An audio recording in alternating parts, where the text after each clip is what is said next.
les hommes, des alliés pour un monde nouveau. Dites-moi où sont les hommes, les hommes, les hommes, les hommes, les hommes, où sont les Alors, hommes? bonjour à toutes et à tous et bienvenue dans ce nouvel épisode du podcast Où sont les hommes, le podcast qui donne la parole aux hommes entrepreneurs et dirigeants et qui nous apporte leur vision de l'entrepreneuriat féminin avec bienveillance. Alors aujourd'hui, je suis ravie d'avoir à mes côtés donc Pierre Debac qui est le fondateur de l'agence Memorise, donc centré sur tout ce qui va être audiovisuel, mais je vais lui laisser la parole pour nous en dire un peu plus. En tout cas, Pierre, bienvenue et merci à toi d'avoir accepté l'invitation. Eh ben, ravi d'être là, Déby. Merci de la proposition. Alors pour démarrer, donc bien évidemment pour en savoir un peu plus sur toi, sur ton parcours, pourquoi bien évidemment l'entrepreneuriat, pourquoi ce secteur d'activité, l'audiovisuel, qu'est-ce qui t'anime, comment tu fonctionnes, on veut tout savoir. La parole est à toi. Donc du coup, ouais, je m'occupe d'une société qui s'appelle Memories, spécialisée dans la production vidéo principalement. La spécificité, c'est qu'on a développé un outil technologique qui permet en fait de générer des montages vidéo personnalisés pour les participants d'événements, les touristes, enfin, en gros sur toutes les thématiques tourisme, loisirs, événementiel, où quand on vient et qu'on participe, on a vécu une émotion forte et on a envie d'un souvenir à la hauteur de l'émotion. Et donc on fait ça de plusieurs manières, soit en présentiel, c'est-à-dire qu'on a des vidéastes qui vont être présents sur l'événement ou sur la destination, le parc de loisirs ou ainsi de suite, qui proposent un souvenir aux participants. On les filme et en moins d'une minute, ils reçoivent leur vidéo directement sur leur mobile avec un habillage évidemment aux couleurs de l'événement pour qui on travaille ou de la marque partenaire ou ainsi de suite. Donc ce qui permet de générer des contenus courts, à forte valeur ajoutée, que les gens ont envie de repartager sur les réseaux. Donc ça crée un lien entre la marque pour qui on travaille et les participants de l'événement. Et ça permet aussi d'avoir plein de micro-ambassadeurs qui partagent du contenu vraiment brandé aux couleurs de l'événement et qui du coup indirectement en font la promotion auprès de leurs proches, sur leurs réseaux et ainsi de suite. Donc je crois que ça fait 8 ans, je sais même plus la date précise, mais à peu près, que j'ai lancé ce projet-là. Et j'en suis arrivé là, on va la faire en cours parce que je tu me couperas, hein, si je parle trop Il y a du temps. il paraît que parfois ça m'arrive d'être un peu trop expansif. Mais en gros, en très résumé, j'ai fait des études de langue il y a fort longtemps. Ce qui m'a donné la passion du voyage et d'aller découvrir des choses.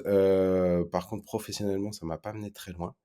Hem, Parce que les langues, c'est bien, mais enfin, souvent, il faut compléter par d'autres compétences. Donc 1er taf que j'ai trouvé, c'était un peu par hasard.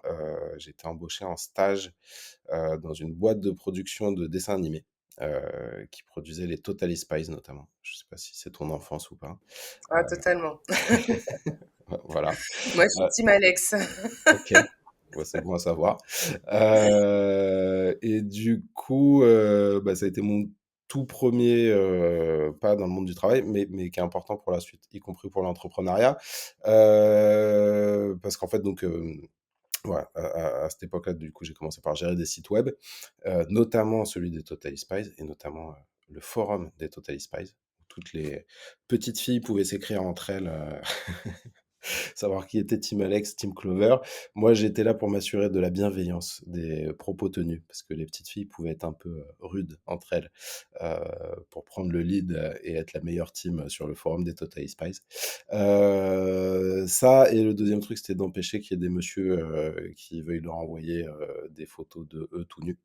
Euh, Au passage, Ouais, sympa. au passage, non, mais 1er pas un peu dans le monde du travail, première approche vers, la production, alors plutôt côté dessin animé et rencontre avec en fait, des gens avec qui je me suis très bien entendu et qui on a bien bossé et qui eux, en fait, peu de temps après, 1 an et quelques après, ont décidé de monter une boîte dans le domaine de la production musicale, et ils m'ont proposé de rejoindre l'aventure.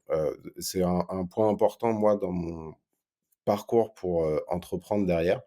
Heu, Parce qu'en fait, alors c'est pas pour faire ni le Calimero ni, parce que j'ai eu une très belle enfance, vraiment j'ai à me plaindre de rien, mais, j'ai grandi en banlieue parisienne, à Fresnes, et du coup avec des modèles, je pense quand on grandit en banlieue et qu'on n'est pas orienté vers ou les écoles de commerce ou vers, et Ouais, puis en plus, alors je suis pas super vieux, mais ça date un peu quand même, donc, l'entrepreneuriat était pas aussi populaire et grand public qu'il peut l'être aujourd'hui, pour plein de raisons. Il y a eu quand même beaucoup d'actions qui ont été menées dans ce sens-là, y compris même des émissions télé récentes qui rendent ça de plus en plus, «grand public» entre guillemets. Et du coup, je pense que de moi-même, j'aurais jamais, j'aurais pas forcément pris, le parcours de l'entrepreneuriat. Pas enfin, tout simplement parce que c'est pas une idée qui me serait venue à l'esprit, ou comme un parcours possible. Pour moi, c'était, études, un métier, enfin voilà, un truc un peu, classique. Et donc ce qui était là, on est venu me chercher. Moi, c'était des gens avec qui je m'entendais bien, donc, et puis le projet était intéressant. C'était un site de production de musique par les internautes. Donc en fait, il y avait des artistes qui s'inscrivaient, des internautes qui pouvaient, mettre de l'argent pour, à plusieurs coproduire, l'album de leur artiste préféré. Moi, j'ai toujours été passionné de musique, donc voilà, le domaine me parlait. ouais, Et ça a permis, de rentrer dans le monde de l'entrepreneuriat de manière un peu indirecte en étant, enfin, j'étais associé très minoritaire, mais, c'est pas très important parce qu'après c'était un projet commun et qui était un beau projet, donc je pense qu'on avait, tous à notre niveau voilà, une vraie implication et l'envie de faire avancer le truc. Et c'est ce qui m'a permis de on a vécu une super aventure après qui a duré, le temps qu'elle a duré, ça a duré peut-être pas loin de 4 ans, je crois. Hem Avec, des moments hyper positifs, avec, enfin, le truc s'est très, très bien développé au début, c'était vraiment dans la tendance du moment, mais ça m'a permis de me rendre compte qu'en fait avec un site web, un investissement qui était pas, si important et de l'envie et de l'énergie, en fait, on pouvait déjà, faire des choses. Et après, c'est cette expérience-là qui m'a amené aussi vers la vidéo parce on avait des artistes, il fallait les promouvoir, et donc du coup, il fallait, qu'on soit capable de sortir du contenu pour montrer, où ils en étaient de la production de leur album, les sessions studio, les concerts et mmh, ainsi de suite.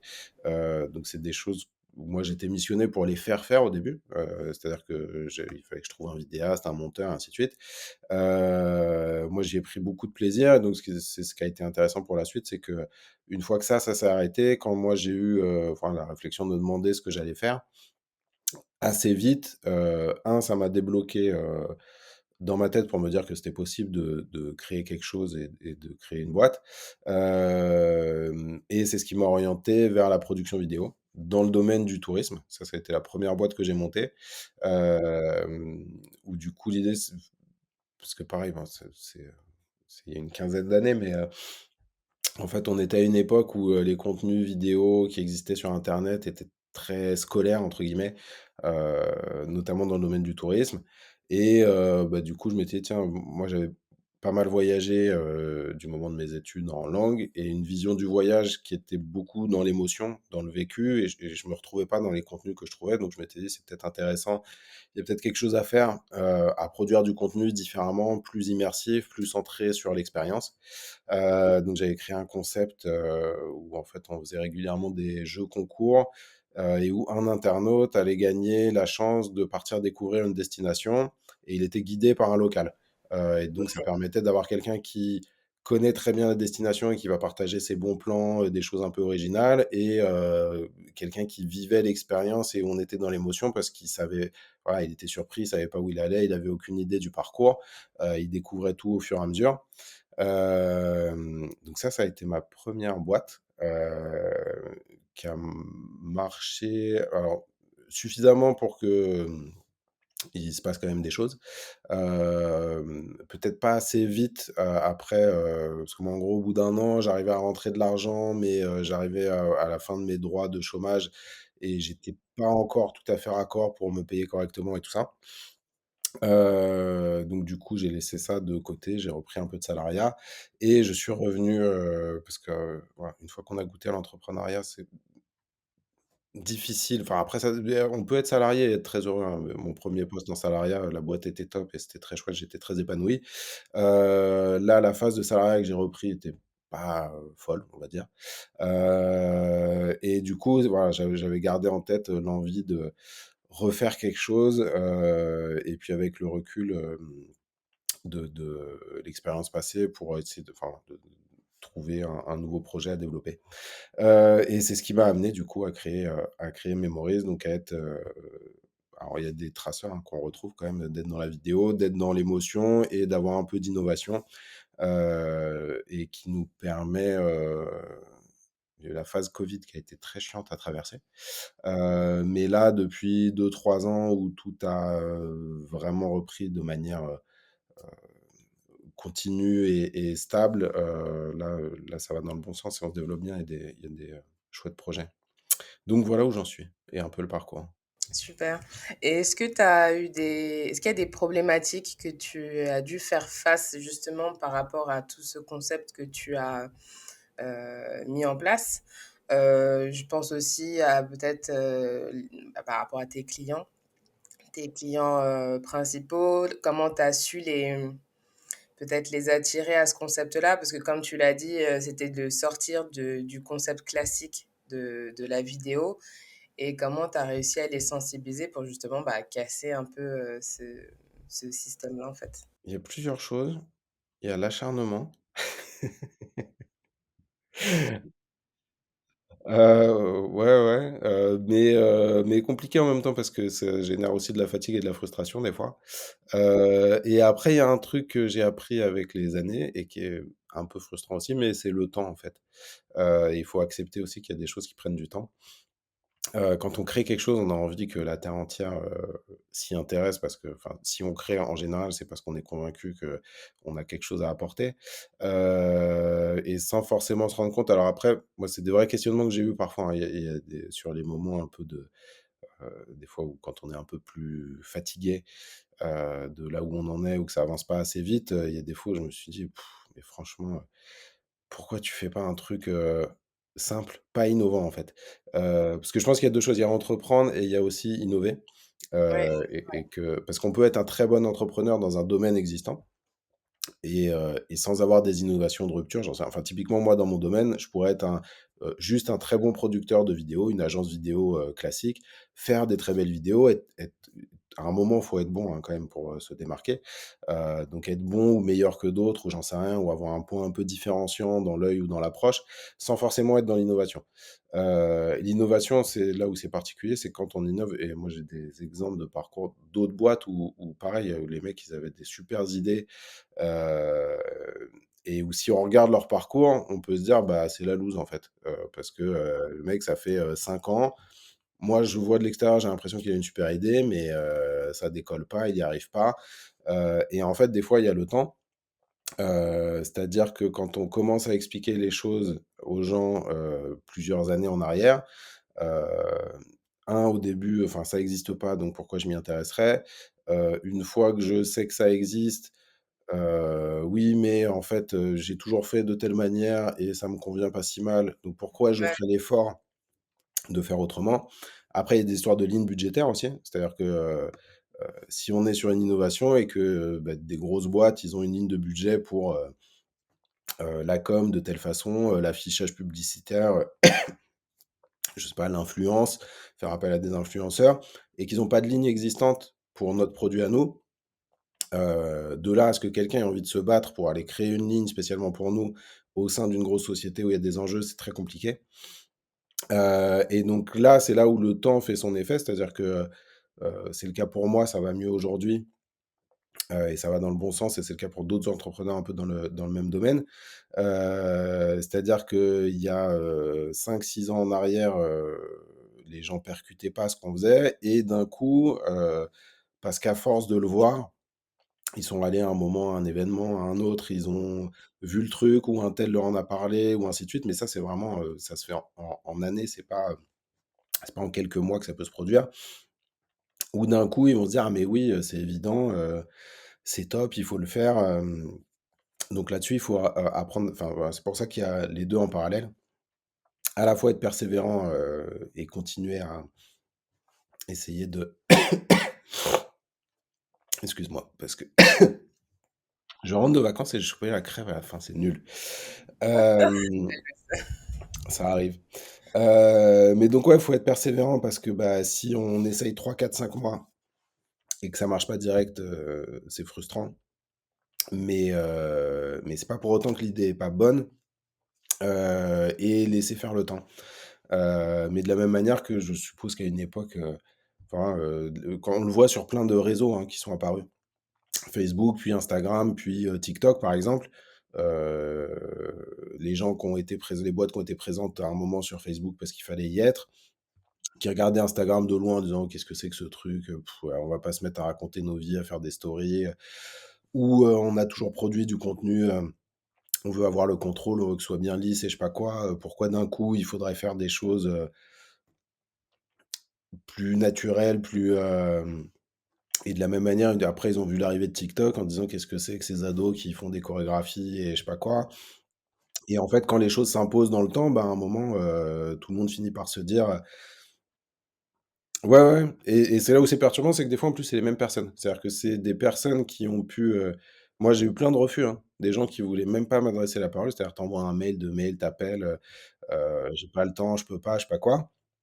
Et un jour où le concept est devenu plus tendance, et où d'un coup, ils s'y intéressent et ils nous parlent. Et pour certains, ils s'en rappellent même pas, hein.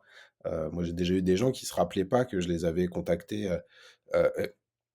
Et qui m'ont dit: «Mais, ah monsieur Debac, mais c'est vachement bien, mais, pourquoi vous nous avez pas contactés plus tôt?» Ah bah, je l'ai fait, mais bon, tu m'as oublié. Exactement, et c'est très frustrant, tu vois? Parce que Ouais, tu as envie de dire: «Mais écoute, là, les, 8 mails et 3 coups de fil, tu te rappelles pas, non?» Mais bon, c'est comme ça, il faut accepter, ouais, des choses qui mettent du temps à se mettre en place. tout à fait d'accord. Moi, cette résilience, pour dire, c'est vrai qu'on veut souvent que ça marche tout de suite et que bah, après, je peux comprendre. Et puis, pour être passé par là aussi, je sais que tu as cette contrainte de temps et financière qui fait que c'est compliqué. Donc, des fois aussi, c'est de peut-être dans ces moments-là de trouver une alternative qui permet de continuer dans ce projet-là parce que c'est quand même, voilà, si tu t'es lancé dedans, c'est qu'il y avait forcément une raison et qu'il faut continuer à se laisser porter dedans, mais en même temps trouver peut-être une autre alternative pour se dire, bah, faut pas que je me retrouve à la rue, quoi. Donc c'est vrai que c'est souvent délicat comme situation. Bah, alternative ou un angle, des fois, ça veut dire que si à un moment on veut être hyper disruptif et peut-être c'est d'arriver à se dire: «OK, peut-être je peux pas tout révolutionner d'un coup et il vaut mieux, ouais, temporairement». Moi, je vois par exemple même, sur ce qu'on fait sur Memories, hein, on a une part où les gens viennent nous voir vraiment pour l'aspect innovant et pour, ce qu'on est capable de faire, sur du contenu généré en instantané, sur ce que ça peut provoquer autour d'un événement en termes de partage et ainsi de suite. Et on a aussi des gens qui en fait ont vu, parce que nous à force on filme que on est que dans l'émotion tout le temps sur toutes les productions qu'on fait pour cet aspect innovant de la boîte, on est toujours centré sur l'émotion, ce qui fait que, bah, après 8 ans d'être que là-dedans, et puis c'était déjà le cas avant, c'est toujours ce que j'ai un peu cherché, c'est ce qui m'intéresse moi, côté vidéo, c'est d'être un peu dans des choses un peu authentiques et où on ressent quelque chose quand on le regarde.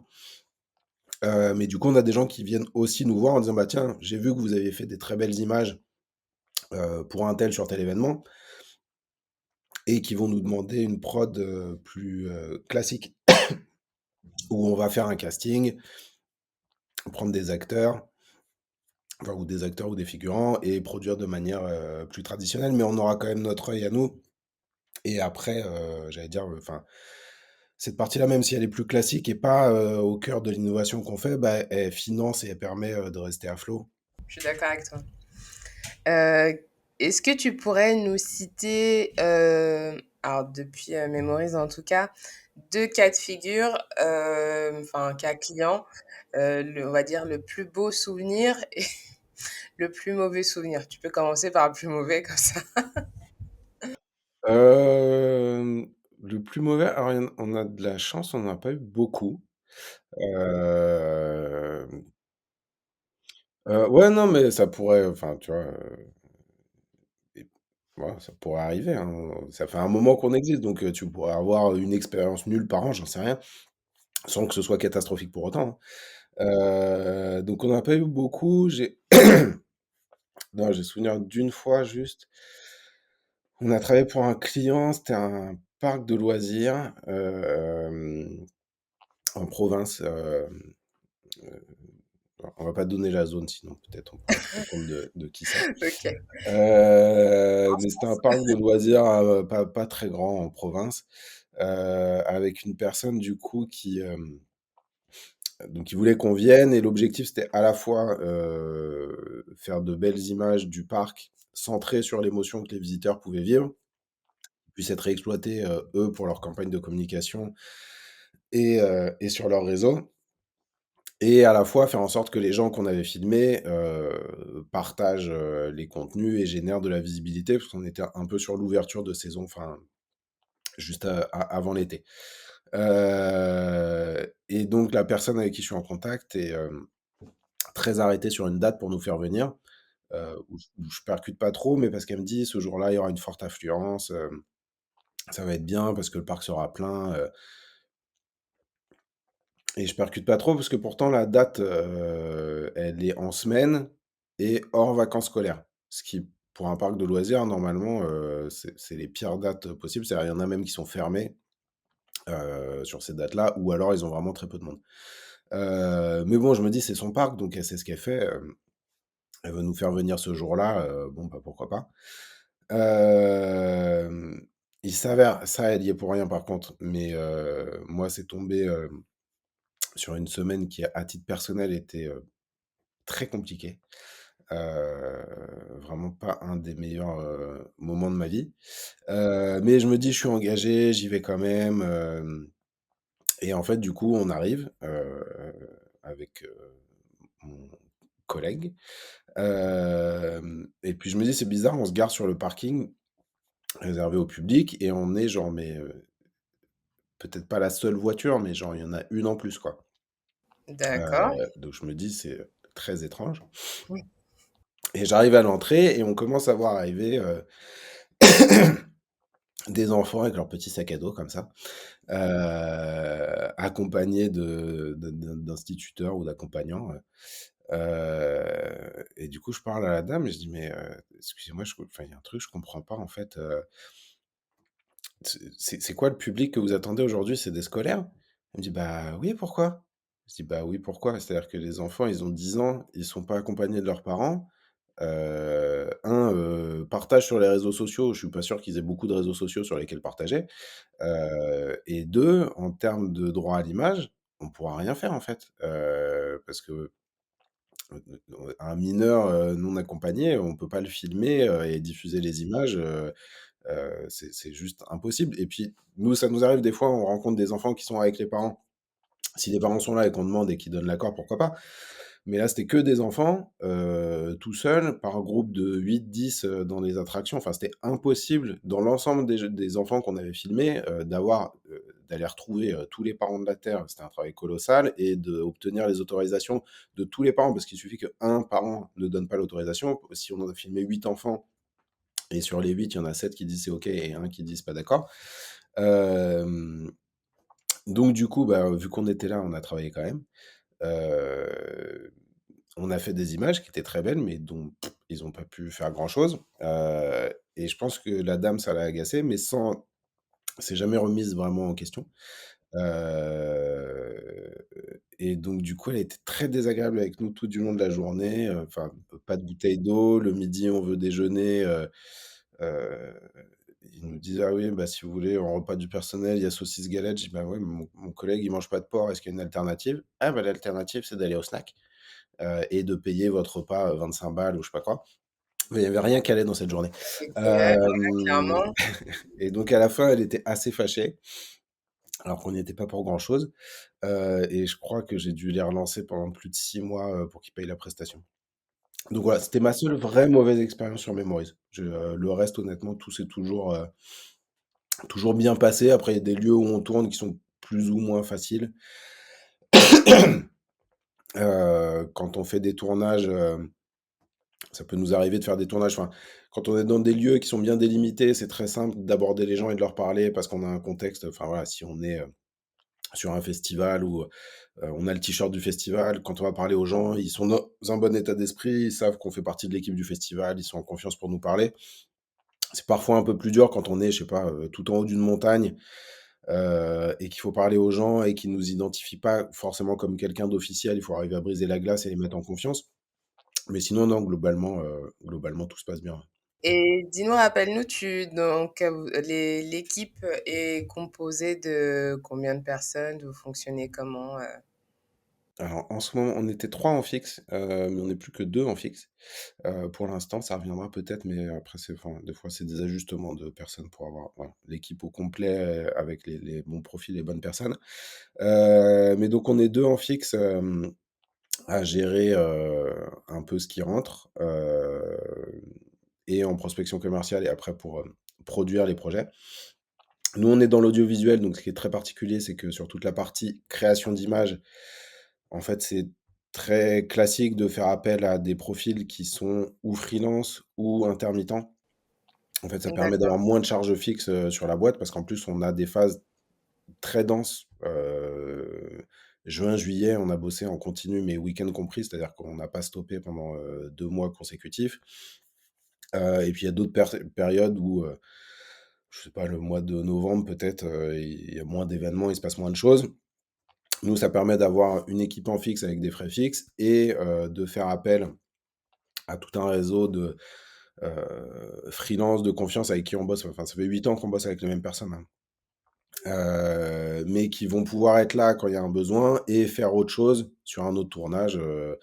Il y en a un là récemment, il filmait sur koh ou sur les plus beaux villages de France ou sur, ça leur permet de faire d'autres choses, bah, quand, nous on n'a pas besoin d'eux et qu'ils soient en renfort quand il y a besoin. Ça c'est pour la partie vidéo et après, bah, il y a des associés dans la société. Moi j'ai un associé qui s'occupe de toute la partie, technique. D'accord. Donc lui qui est dédié vraiment à, notre outil, à avoir créé en fait, la plateforme qui fait, qui automatise le montage, qui fait les envois aux gens. À chaque fois qu'on a un client qui veut, mettre en place notre système, bah, il va lui créer sa page dédiée, il peut lui personnaliser, ainsi de suite. Mais donc on va dire que voilà, le gros de l'équipe, c'est ça, il y a un associé à la technique, on est 2 en fixe vraiment, à la production, plus après voilà une espèce d'équipe un peu variable où on peut monter jusqu'à, enfin voilà, les mois où c'est dense en vrai on est, 7-8 des fois à bosser, et ça permet aussi d'être un peu plus, serein, sur les mois où il se passe moins de choses. Et peut-être, est-ce que tu aurais, parce que certainement tu as des projets d'évolution, tu te vois comment dans ne serait-ce 5 ans? Dans l'idéal non, ça a été des vraies réflexions de fond, parce que moi quand j'ai commencé à entreprendre, on était en plein dans, un peu la startup nation, tout ce concept qui commençait à être, poussé assez fortement pour, amener les gens vers l'entrepreneuriat et les accompagner. C'est-à-dire que moi j'ai gagné des concours, je suis passé par des, incubateurs d'entreprises, ainsi de suite, enfin voilà, avec un projet qui a été assez reconnu et assez accompagné par un certain nombre de d'acteurs de l'écosystème de l'entrepreneuriat, français tel qu'il se mettait en place à ce moment-là.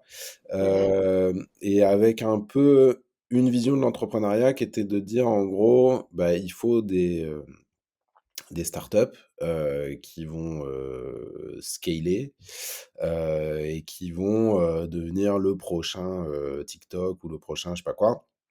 Donc il faut lever de l'argent et enfin avec un modèle très orienté vers la levée de fonds.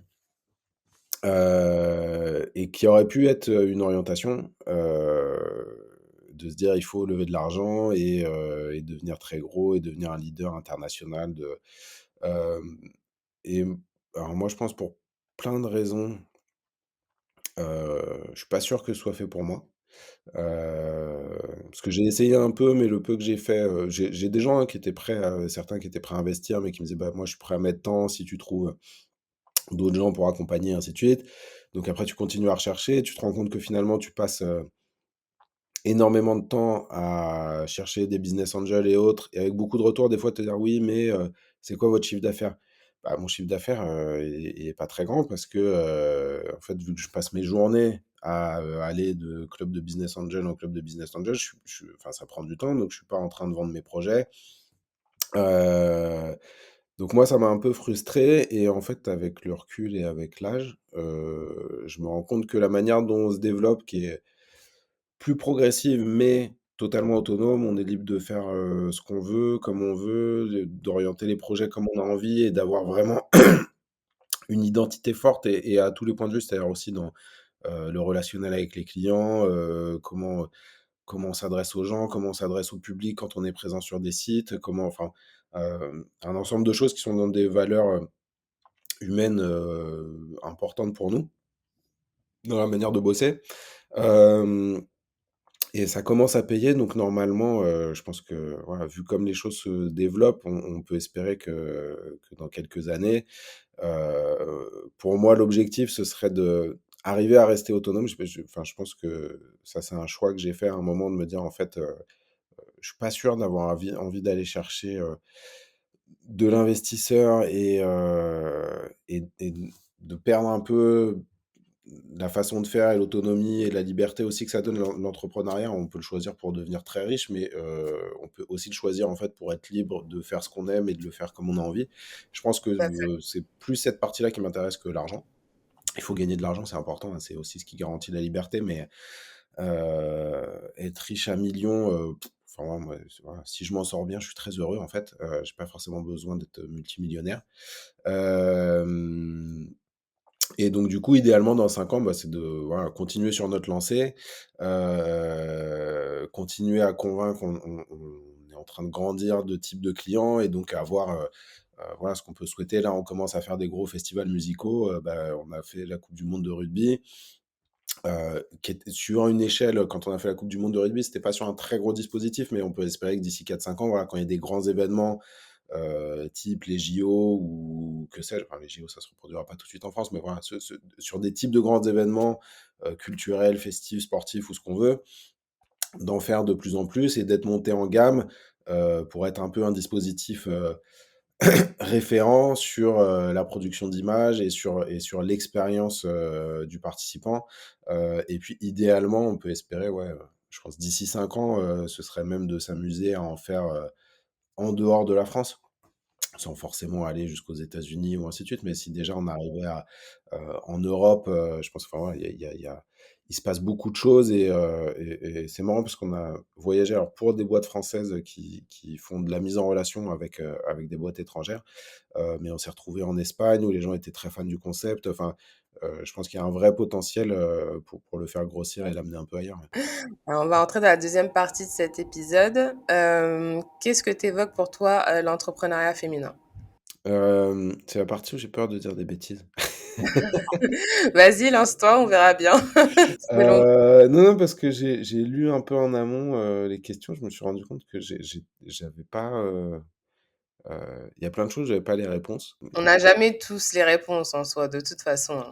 Non, non, mais après j'ai trouvé ça intéressant aussi parce que ça doit enfin, c'est je sais après peut-être enfin, tu me diras, tu poseras les questions comme tu as envie, mais qu'il y avait des questions sur des modèles ou sur, et je me suis rendu compte que quand je cherchais, bah, j'en avais pas tant que ça. Mais ce qui est intéressant aussi, parce que j'aurais pu aller dans Wikipédia et chercher, tu vois, les plus grandes entrepreneuses en France et dans le monde ou ainsi de suite, pour me donner l'air intelligent et te dire qui je connaissais. Mais je trouvais que c'était plus intéressant de me rendre compte que, bah, j'en connaissais pas beaucoup, ce qui doit vouloir dire que, non pas qu'il y en a pas beaucoup, mais qu'en tout cas, elles sont peut-être pas beaucoup médiatisées ou moins médiatisées. Hem Et après non, bah, sinon sur ce que m'évoque c'est une question très vaste. Qu'est-ce que m'évoque l'entrepreneuriat féminin? Je pense que ça va m'évoquer quand même la difficulté, hem et le besoin de s'affirmer. Ah, parce qu'après c'est pareil, quand j'ai réfléchi à quelques modèles enfin, parce qu'en vrai, j'en ai quand même quelques-uns d'entrepreneuses que je connais autour de moi, et qu'à chaque fois, ce qui revenait, c'est que c'était à un moment des personnalités fortes qui avaient dû s'assumer pleinement, qui avaient dû pas avoir peur et que je pense que c'est là où sont les points de différence, c'est que, on est encore à un stade où il faut s'affranchir d'un certain nombre de choses et s'affirmer, pour exister. Tu vois, c'était très bien. Et beh, justement, tu disais, tu connais des entrepreneurs, dans ton entourage. Est-ce qu'elles t'ont partagé peut-être des anecdotes, des choses auxquelles elles ont été, confrontées? Et toi, dans cette situation, peut-être, est-ce que tu aurais réagi pareil ou comment tu aurais réagi? Alors, pas trop, mais du coup, ça me frustre, je me dis: «J'ai peut-être pas été assez curieux», tu vois? Hem, donc on m'a pas partagé d'anecdotes en particulier. Après moi, il y a des choses que j'ai pu voir et qui faisaient écho, parce que si tu veux, quand j'ai essayé de réfléchir pour, trouver un axe un peu, j'allais pas dire intelligent, mais enfin, qui fasse du sens. Hem, enfin, je me rends compte qu'on est tous très conditionnés, plus que ce qu'on pense, par la société extérieure, par les mœurs, par les traditions, par, la manière dont les gens sont définis, hommes, femmes, riches, pauvres, ainsi de suite. Ouais, Je me rends compte de par mon parcours que, enfin, c'est-à-dire que ce que je disais au début, hein, moi j'aurais pas entrepris si quelqu'un m'avait pas pris par la main pour entreprendre. Ou c'est peut-être pas jamais, hein, mais, en tout cas, ça m'aurait mis sans doute beaucoup plus de temps pour me diriger vers ça. Hem Et du coup, de la même manière que moi, peut-être à un moment, sans m'en rendre compte, en fait, dans ma tête, bah, j'étais, un jeune issu de la banlieue, qui du coup, selon la société ou selon, et je te dis parce que pourtant personne ne m'a forcé à rien, hein, mais moi-même dans mes projections, bah, en fait, les projections que je m'autorisais étaient pas forcément des projections de grande réussite ou d'entrepreneuriat ou ainsi de suite. Hem Et je pense qu'il y a peut-être un parallèle là-dessus, sur le fait que, les hommes et les femmes sont définis de certaines manières, avec des attentes. Même s'il y a plein de choses qui bougent et qui bougent de plus en plus, hein, mais malgré tout, il y a quand même des choses assez ancrées encore, en termes de définition des rôles et de ce qu'on est censé être quand on est un homme, fort, ne montrant jamais aucune émotion, travailleur acharné, je sais pas quoi, ainsi de suite. Et quand on est une femme, d'être très sensible et douce, c'est-à-dire que et je pense que même les gens doivent attendre de la part d'une entrepreneuse, femme, par exemple, de dire qu'elle doit avoir des qualités un peu maternelles, j'en sais rien. Ah oui, une entrepreneuse femme, ça doit être super parce que elle doit être plus douce, plus attentive, plus mais donc il y a plein d'idées un peu préconçues sur, les rôles des uns et des autres. Hem et je pense que, il y a un parcours, mais là, qui est plus personnel. Enfin, c'est-à-dire que, en fait, entreprendre, c'est pas si compliqué. Heu, c'est pas si compliqué, oui et non, hein. Mais il y a pas il y a n non, mais ce que je veux dire, il y a plus des barrières à l'entrée comme il pouvait exister à une époque. C'est-à-dire que, je sais pas, si, d'accord. si je me disais: «Je veux», à une époque industrielle, où on disait: «Tiens, j'ai envie d'entreprendre», bah, il fallait peut-être, avoir sa première usine et je sais pas quoi, même si elle était petite, l'investissement, de départ, il fallait acheter des machines, il était très important et il était, peu accessible. Aujourd'hui, honnêtement, avec une bonne idée, un site web qui peut être fait, pour 0 € ou pour, 15 € par mois en s'inscrivant sur je sais pas quoi, sur Wix ou autre ou que sais-je encore.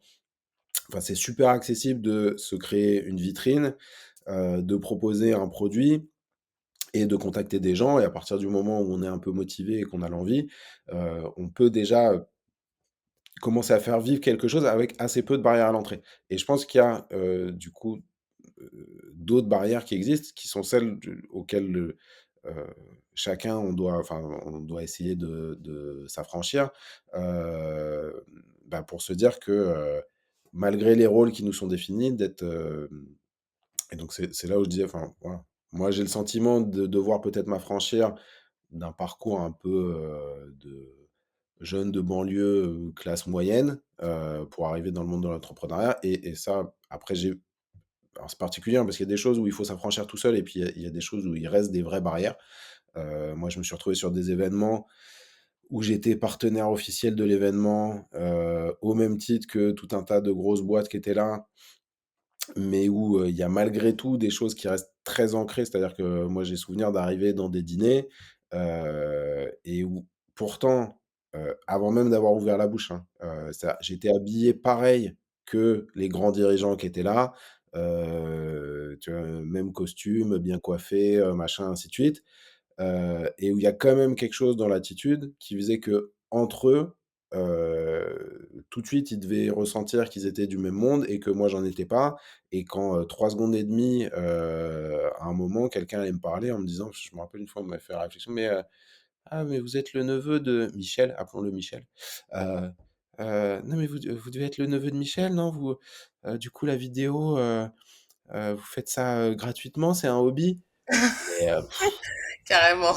Ouais, ouais, mais c'était très bizarre parce que pourtant il s'était rien passé autour avant qui puisse donner l'impression que, et j'étais un peu dans les mêmes codes, j'étais au même endroit avec les mêmes dirigeants, donc il y a quand même et je pense alors là, j'ai pas d'anecdote de femme, mais je suis quel tu me diras, toi, en tant que femme, si ça t'arrive de rentrer dans des endroits et où on va te considérer peut-être comme, heu ou comme ça peut arriver, je sais pas, un mec noir d'arriver quelque part, et qu'on va, lui demander, où est le vestiaire, j'en sais rien, parce qu'on va penser que c'est le vigile, ou peut-être que quand une femme arrive quelque part, bah, instinctivement, on va pas se dire qu'elle est chef d'entreprise, mais on va penser qu'elle est, c'est-à-dire qu'il y a des trucs qui restent très ancrés. Bien sûr, malheureusement. Et donc c'est là où c'est compliqué, enfin, c'est-à-dire qu'il y a des choses dont il faut se libérer soi-même, c'est-à-dire se dire en fait, voilà, c'est possible de faire des choses et homme, femme, pauvre, ce qu'on veut en fait, enfin voilà et il faut un moment enlever des barrières qu'on a dans nos têtes, parce qu'il est tout à fait possible de faire des choses et des belles choses, même avec peu de moyens et avec, de l'envie et de l'énergie et en même temps, il existe encore et on les voit encore, beaucoup, un certain nombre de barrières, liées à des choses qui sont très ancrées, avec des gens qui vont pas nous traiter comme ils traiteraient, quelqu'un d'autre, et c'est là où, ben, voilà, faut pas se laisser trop affecter par ça, il faut continuer à tracer sa route, et la reconnaissance, elle arrive forcément, Je suis entièrement d'accord avec toi. Et par rapport à ce que tu évoquais tout à l'heure, justement sur le point de, ce justement ce regard de enfin, ces obligations sociétales, si j'ose dire. Toi, quel serait est-ce que peut-être pas forcément que ça t'ait traversé l'esprit, mais est-ce que tu envisagerais justement de peut-être, mettre quelque chose à contribution pour peut-être, par exemple, rendre les femmes entrepreneurs, plus visibles? Parce que moi, c'est toujours ce que je dis autour de moi, c'est qu'en fait, heu, on se dit qu'on est tout un monde, que moi, à mon échelle, je peux rien faire, mais en fait, le problème, c'est que toi, tu penses ça, mais ton voisin, il pense ça et l'autre, il pense ça et cetera. Alors qu'il suffit que des fois d'un rien, tu peux pas changer le monde en une journée d'un coup, sinon je pense qu'il y a des choses qui accéléreraient beaucoup plus vite. Mais on peut tous toutes et tous faire notre part et que peut-être rien que le fait de changer la vie de deux trois personnes, bah, c'est déjà énorme en soi. Et du coup, est-ce que toi, tu as des avec ton expertise, tes compétences, il y a des choses sur lesquelles tu aimerais t'impliquer davantage pour contribuer à cela? Alors, il y a plusieurs choses, il y a des tu vois, j'accepte, enfin j'accepte. Tu m'as proposé une invitation et spontanément je l'ai acceptée, même si j'étais pas sûr d'avoir des choses intelligentes à dire. Mais j'ai trouvé l'approche intéressante parce que je pense que pour que les choses évoluent en fait, les femmes sont déjà beaucoup en train de s'organiser en collectif. Il y a, Femmes Business Angels, qui existe par exemple, qui est un réseau de femmes et qui vont pas investir que dans des projets de femmes d'ailleurs, hein. Mais qui auront forcément enfin, une plus grande ouverture, vers les femmes qui veulent entreprendre. Il y a de plus en plus de réseaux d'entraide, donc je pense que ça, c'est hyper important et positif, que ce soit fait, et que les femmes, entre elles, se créent des réseaux et du soutien et ainsi de suite parce que, bah, effectivement, à partir du moment où il y a une vision de société qui est, moins favorable, parce que je je pense que les femmes sont traitées un peu comme une minorité, hem et du coup, bah, de se regrouper en réseau et de s'entraider, bah, ça permet de passer déjà certaines étapes qui serait plus dur à passer et du coup, au bout d'un moment, d'arriver à plus de reconnaissance. Et après, il y a un deuxième point, c'est de se dire que, pour que tout évolue et je pense que les hommes ont besoin de ça aussi. C'est-à-dire que nous aussi, on est enfermés dans un modèle et dans un rôle, heu, assez viril, assez, et même quand on va même dans les normes sociales, hein, je vois, je sais pas, congé maternité, alors il a changé un peu, mais moi, quand j'ai eu mon fils, je sais plus à combien j'avais le droit. Je crois que c'était 5 jours, un truc comme ça. Il y a Donc rien du tout. théoriquement, j'avais 5 jours de congé paternité. Ma femme avait, je sais plus c'est quoi le truc, légal, 1 mois et demi ou 2 mois ou 2 mois et demi, enfin je sais plus c'est quoi exactement. Moi j'ai la chance que j'ai eue, c'est que j'étais à mon compte à cette époque-là. Donc déjà ma femme, elle avait accouché par césarienne. Donc autant dire qu'en plus de l'accouchement et de la fatigue émotionnelle et hormonale et tout ce qu'on veut, bah, elle était aussi en suite d'opération. Donc clairement, ça aurait été je sais pas à quel moment c'était imaginable qu'au bout de 5 jours, on puisse lui dire: «Allez, à l'enfant, Allez, on repart. C'est bon, tu pas dormi cette nuit, tu une cicatrice au ventre, tu tout va machin, bien. mais débrouille-toi parce que, le père et tu comprends, faut qu'il aille charbonner». Donc moi, j'ai eu cette chance-là, c'est que j'ai pu passer du temps, pour me rendre disponible.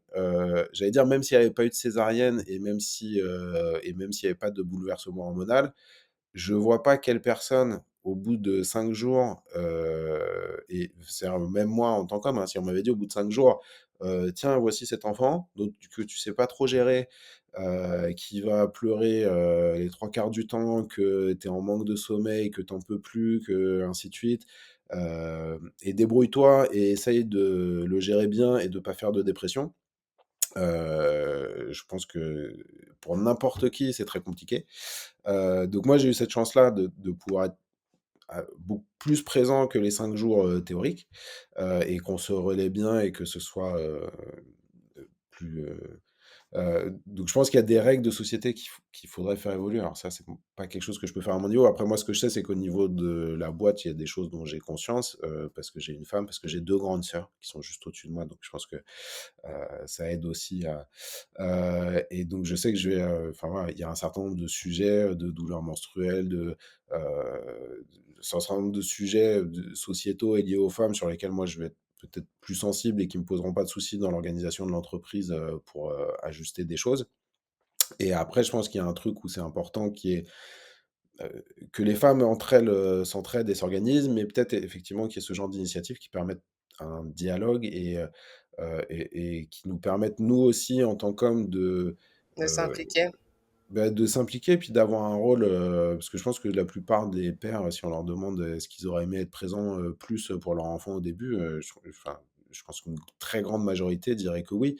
On est assigné dans des rôles et je pense que c'est important, heu, de prendre la parole et d'aller sur ces sujets pour que, petit à petit, dans la tête des gens, donc ça effectivement, ça va se faire progressivement, mais pour que les femmes aient un rôle différent, il faut aussi que les hommes, du coup, sortent, de la caricature qu'on leur impose et puissent aller vers un rôle, qui soit un peu différent, pour que chacun puisse, voilà, trouver une place, plus équilibrée.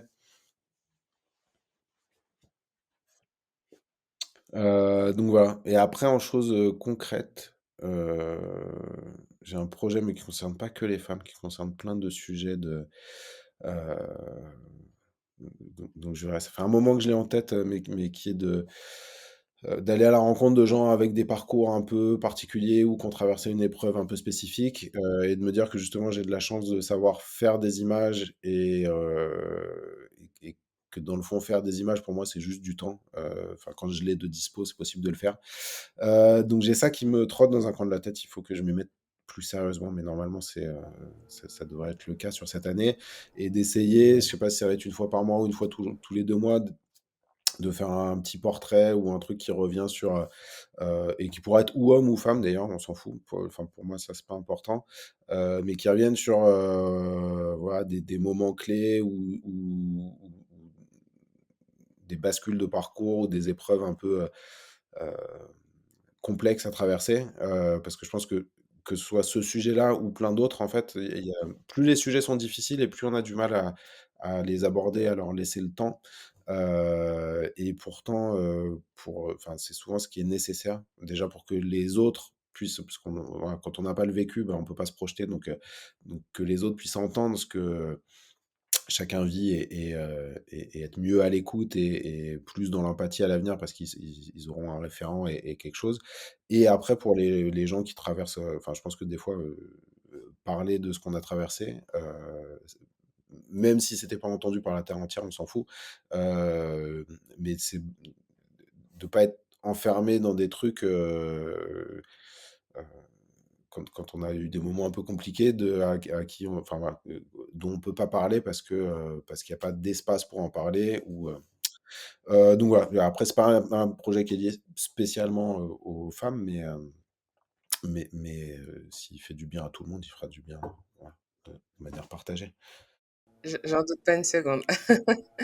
Ben, notre épisode touche à sa fin. Est-ce que tu aurais peut-être le mot de la fin pour conclure? C'est quasi le mot du début, c'est de se dire qu'il faut oser se lancer, et qu'il faut c'est comme plein de choses dans la vie, il faut pas toujours attendre le bon moment parce que si on est très rationnel, le bon moment, il viendra jamais et encore plus quand on a un rôle qui nous est un peu prédéfini, et qu'on a l'impression que, bah, du coup, voilà, je suppose que si on est une femme et qu'on nous dit: «Bah, attention, les revenus, les enfants, le machin, un parcours, ainsi de suite, on va toujours se dire que, ah, peut-être dans 5 ans, quand j'aurai rempli les cases A, B, C, D et je sais pas quoi.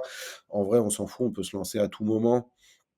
Ça veut pas dire que c'est simple pour autant, hein, mais que voilà, si on a quelque chose vraiment qui nous anime, il faut pas hésiter à se lancer, à faire preuve de persévérance, à pas hésiter à chercher du soutien autour. Moi, c'est un truc que j'ai découvert aussi et je pensais pas que ça pouvait être autant le cas.